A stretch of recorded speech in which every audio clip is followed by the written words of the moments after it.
All right, Josh, it's Alex Meacham. Thank you for your time today. You guys are 24 games into the schedule, and I know the demands of a college athlete right now, and this is busy time for you, and we just want to thank you for being on the Bearcat Tip-Off Talk podcast.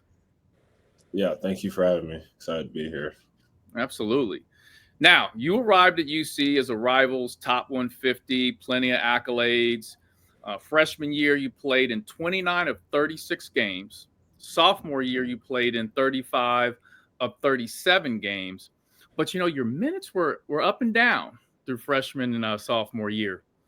Now, going into your junior year, there were a lot of people that thought you were going to get into the portal and leave UC. You didn't.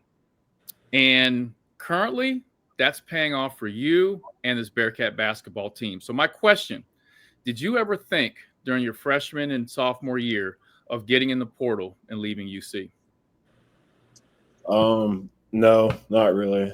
After the season, I had my talk with the coaches, had my talk with my parents and people around me, and going into the portal wasn't really that much of a thought for me. I love it here. I love the city. I love the fans. I love my teammates each and every year. I love my coaches. I decided I'll come back, trusting my coaches, and just continue to work hard and hopefully see things pay off. Yeah, because in this day and age, Josh, a lot of players that don't get the playing time they want or plays ran for them, it's just easy to jump in the portal, and you didn't do that. But what was the main reason you wanted to come back to UC? I wanted to win. I know Coach is really competitive, really big on winning, and I trusted in him. And I just wanted to get to the tournament. And I feel like this year, if we keep doing what we're doing right now, we have a pretty good chance of doing that. What did Coach Miller say to you, and even the staff, that gave you a lot of confidence coming into this year, like your role and what they wanted you to do? Mostly they said that I have their confidence and their trust, and I felt like that allowed me to just go out there and play freely, not have to think about too much when I'm out there, and just play hard, and knowing that if I play hard, good things will probably happen. And listen, in basketball, just like any other sport, 90% mental, 10% physical. So from the mental standpoint, Josh, how tough was it for you, or was it even tough, kind of waiting your turn? Because you kind of had to do that. And you look at the last two games that you've played in, you've had double figures. Obviously, you had the big dunk. Everybody was going crazy for the dunk. But before that, against UCF, you had 0 points. But you kind of had to, wait your turn and be ready. How tough and challenging was that for you? It could be a little hard at times, knowing that all the hard work you put in you don't see it as often or as soon as you'd want to, but knowing that you just got to trust yourself, you just got to trust in God, and then, everything will work out the way it's supposed to.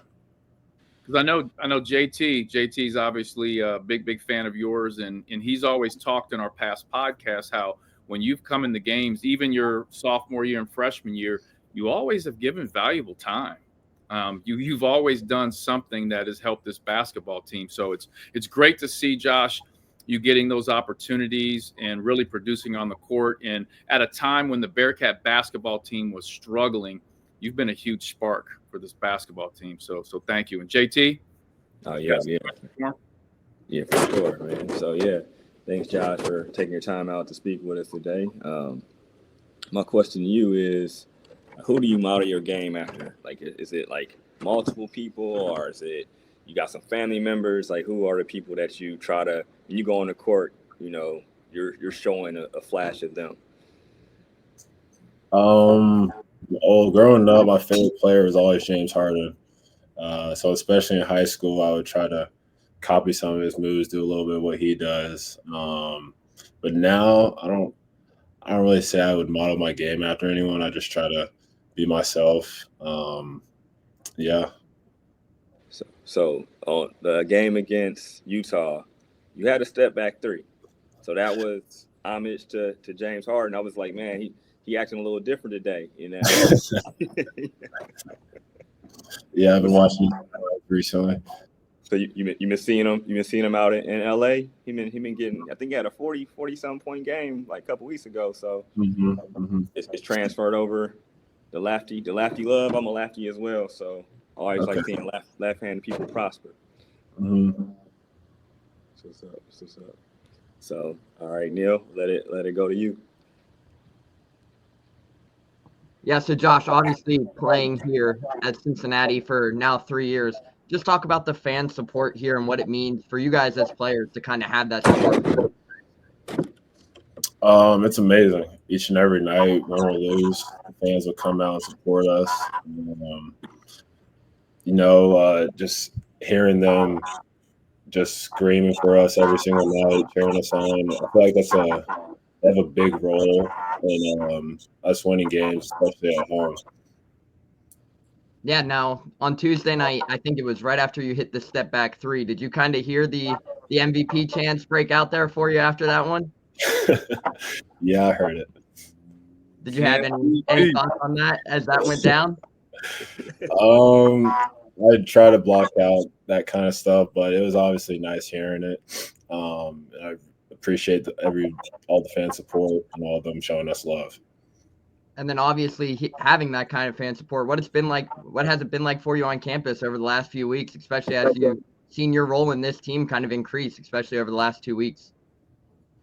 It's been cool seeing people come up to me, come up to my teammates, wanting to take pictures, things like that. It's nice. Awesome. I'll throw it back to Alex. Yeah, Josh, how tough was it during that stretch where you guys were, forget how many games you guys lost in a row, but it seemed like everybody was kind of jumping off the ship. How tough was it for you and the team? Obviously losing 4 games in a row. Obviously that's hard. No one wants to go through that, but as a team, we know we just had to stay together. We just had to keep trusting each other, trusting in our coaches, not letting that affect the next game, and we knew we'd be all right. The dodgeball help? Everybody made a big deal about this dodgeball game. Yeah. I feel like it kind of helped in a way, seeing guys like have fun again, smiling, laughing, doing something other than basketball that helped us get our joy back, helped us just have fun again. Well, so what if you could point at one thing that really changed things with the basketball team? What do you think it was? Just staying together, responding to adversity. No one really put their heads down and gave up. Guys came back to practice every single day, working hard. Came back the next day, got in the gym, and staying together. JT, you got a couple questions for just a little off the court stuff? Yeah, a little off the court stuff, man. So it's a 2-part question. Now that the Bearcats are back with Jordan Brand, last 2 years, you've reaped the benefit of wearing a few J's on the court. My first question is, what's your favorite retro J? And then what's your favorite current Jordan? My favorite retro probably would have to be the 3s or the 4s. And by current Jordan, you mean the ones that we won in the game? Like, yeah, either it could be like, the Lucas, the JTs, whichever ones you like that you guys probably wore in the last couple of years. I'm a big fan of the Zions. That's pretty much all I wore in games. Okay. You got like a favorite colorway? I like the black and white ones or the kind of galaxy color ones I've been wearing recently. Okay, yeah, I think my photographer got a picture of the one with the dunk. Yeah, the galaxy. Okay, all right, that's fair. Hey, Josh, what's your favorite uniform that you guys have worn this year? I know everyone was really excited about the icy whites and the black with the elephant print. What's been your favorite uniform combo? I think my favorite probably has to be the Bearcats, or the white ones too. I like both of them, but probably the Bearcats would be number one. Okay. Neil? Yeah, no, Josh, obviously I know I asked you about it after the BYU game. Having that defensive mindset to take on the number one challenge on the other end, the number one assignment. Talk about what that means for you a little bit more, and how does that make your confidence grow knowing that this coaching staff has that belief in you to go out there and take on the number one assignment each night? It definitely helped knowing that my coaches trust me to guard the best player most of the times. My teammates trust me as well. And I always feel like it's kind of fun taking on that matchup every single night. Trying not to let them have too good of a night. And, well, yeah, that's about it.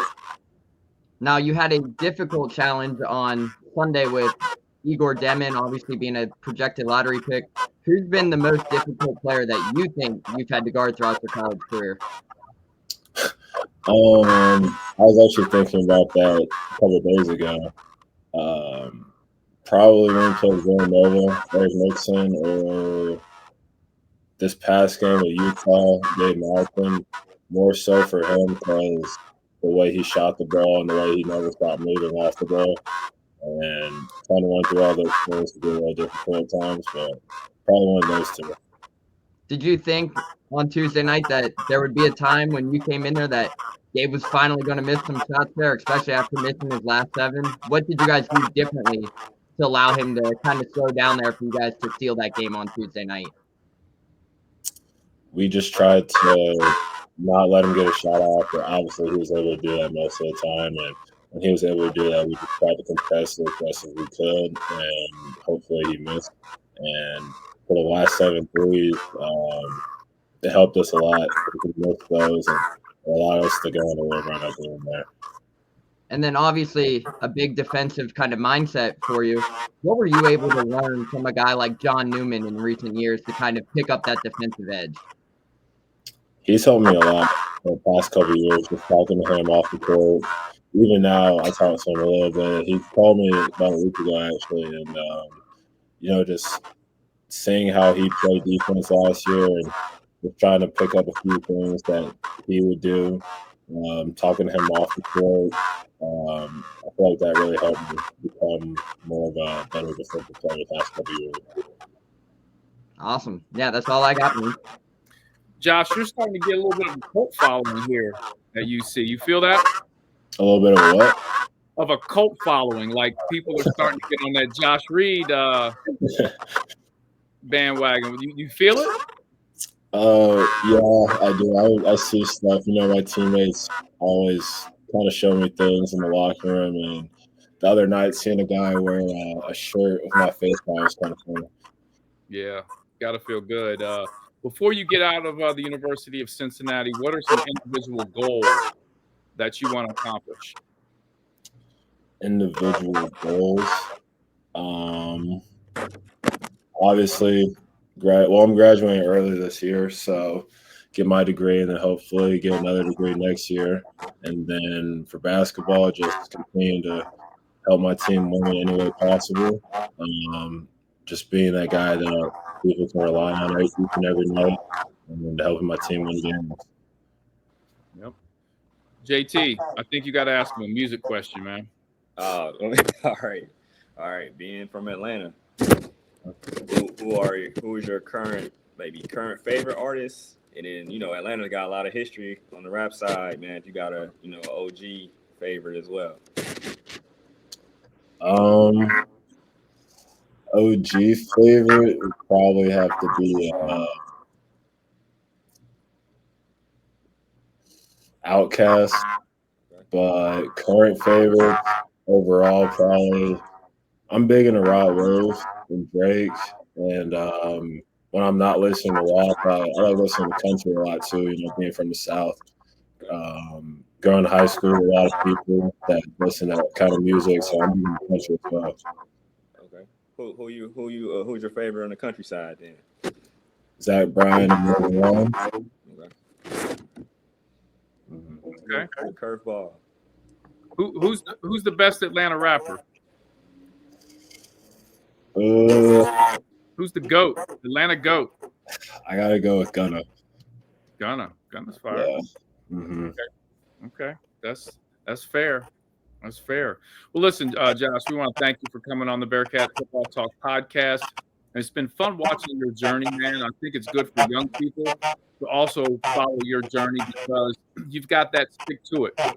Never give up in that grit. I think that's great for a lot of young people to kind of follow. So I really appreciate about you, Josh, is every time I come to practice, you always come over and say, "What's up, man?" Yes, sir. You always make sure you come over and dap me up, man. I really appreciate that, man. I want to wish you best of luck the rest of the season, man, and keep stacking those wins. Yes, sir. Thank you.